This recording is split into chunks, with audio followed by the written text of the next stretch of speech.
এখন আমাদের হাতে আর এটা নাই। আমরা নতুন পুরাতন কোন সিন্ডিকেট দেখতে চাই না।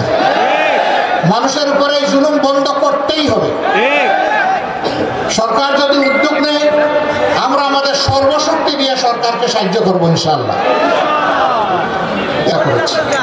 তাদের দোয়া নেওয়ার চেষ্টা করেছি, তাদের দুঃখের অংশীদার হওয়ার চেষ্টা করেছি। এটা ছিল আমাদের প্রধান প্রায়োরিটি, অগ্রাধিকার। আমাদের দ্বিতীয় অগ্রাধিকার হচ্ছে আন্দোলনে যারা আহত হয়েছে তাদের পাশে দাঁড়ানো। এ সংখ্যা বিশাল।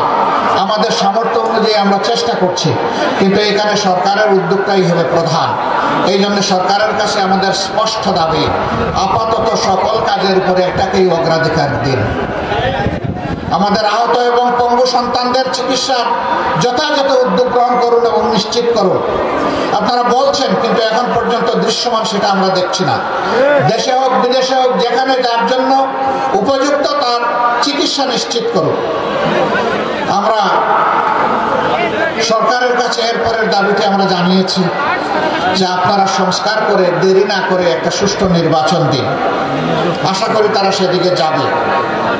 আমরা এরপরে দাবি দিয়েছি বাজার মূল্য মানুষের নাগালের ভিতরে নিয়ে আসুন।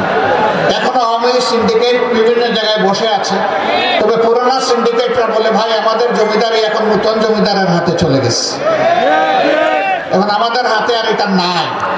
আমরা নতুন পুরাতন কোন সিন্ডিকেট দেখতে চাই না।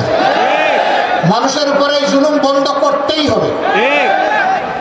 সরকার যদি উদ্যোগ নেয়, আমরা আমাদের সর্বশক্তি দিয়ে সরকারকে সাহায্য করবো ইনশাআল্লাহ।